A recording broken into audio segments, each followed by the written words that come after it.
taariikhda Asad Hagiyo sheekadii ka dambaysay magaca ay Soomaalidu wada taqaan. Dunida maanta hal abuurka iyo internetka ayaa beddelay qaabkii lagu gaari jiray guusha. Qofkii shalay ahaa qof aan la aqoon maanta wuxuu noqon karaa magac ay malaayiin qof yaqaanaan. Laakiin guuluhu ma yimaadaan hal habeen. Waxay ka bilowdaan riyooyin yaryar, dadaal aan la arkin, iyo qof diiday inuu quusto. Qisadeenna maanta waa sheekada nin magaciisu si weyn uga dhex muuqday bulshada Soomaaliyeed. Asad Hagiyo. Sidee ayuu ku bilaabay safarkiisa?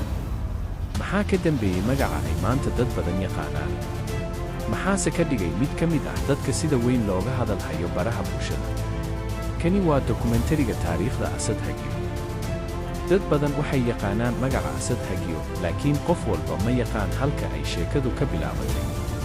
Qof kasta oo caan noqda wuxuu lahaa maalin uusan cidina aqoon. Maalin uu lahaa riyooyin badan, laakiin aan lahayn taageerayaal badan. Sida dhalinyaro badan oo Soomaaliyeed, Asad Hagiyo wuxuu ku soo koray xilli uu internet ku noqday albaab cusub oo fursado badan leh.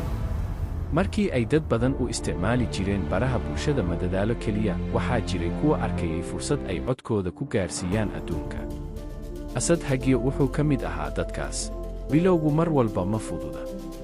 Ma jirin malaayiin daawasho. Ma jirin taageerayaal badan. Ma jirin guul degdeg ah. Laakiin waxaa jiray hal shay: dadaal. Muuqaal kasta oo uu sameeyo wuxuu ahaa tallaabo cusub. Maalinba maalinta ka dambaysa taageerayaashu way sii kordhayeen. Magaciisu wuxuu si tartiib ah u gaaray bulshada Soomaaliyeed. Waxa ugu muhiimsanaa ma ahayn tirada dadka daawanaya, balse waxay ahayd inuu sii waqti dib wax walba way isbeddeleen. Magaca Asad Hagiyo wuxuu bilaabay inuu ka dhex muuqdo bulshada Soomaaliyeed. Qaar badan waxay jeclaadeen qaabkiisa. Qaar kale waxay la dhaceen dadaalkiisa. Dhalinyaro badan ayaa bilaabay inay la socdaan wax kasta oo uu soo saaro. Wax yar kadib, magacii yaraa wuxuu isu beddelay magac ay Soomaali badan wada taqaan. Guul kasta waxaa la socda imtixaan. Qof kasta oo caan noqda wuxuu la kulmaa dhaliilo. Wuxuu la kulmaa cadaadis. Wuxuu la kulmaa dad taageera iyo kuwa ka soo horjeeda. Laakiin taasi waa qayb ka mid ah safarka. Waxa kala saara dadka guulaysta iyo kuwa quusta waa dulqaadka. Safarka Asad Hagiyo isaguna kama madhnayn caqabado. Laakiin wuxuu sii watay jidkiisa. Dhalinyaro badan ayaa ku dhiiraday inay bilaabaan YouTube.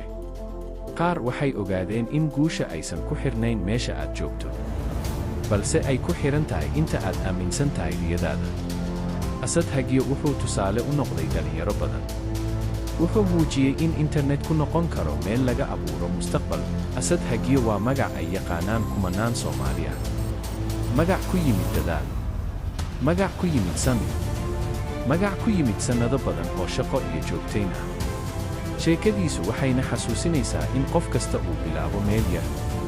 Laakiin haddii uusan quusan, riyadiisu ay maalin noqon karto xaqiiqo. Guushu ma timaado habeen keliya. Waxay ka timaadaa dadaal. Waxay ka timaadaa samir.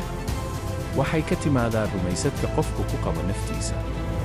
Waana sababta ay sheekada Asad Hagiyo u noqotay sheeko dhiirigelin u ah jiil cusub oo Soomaaliyeed. Kani wuxuu ahaa dokumentariga taariikhda Asad Hagiyo. Aniguna waxaan ahay wariyahaaga. Haddii aad ka heshay dokumentarigan, like saar, sharagare, hana iloobin subscribe. Waad mahadsantihiin. Dhaqanka Soomaaliyeed. Gobolka Hiiraan wuxuu ku yaallaa bartamaha Soomaaliya.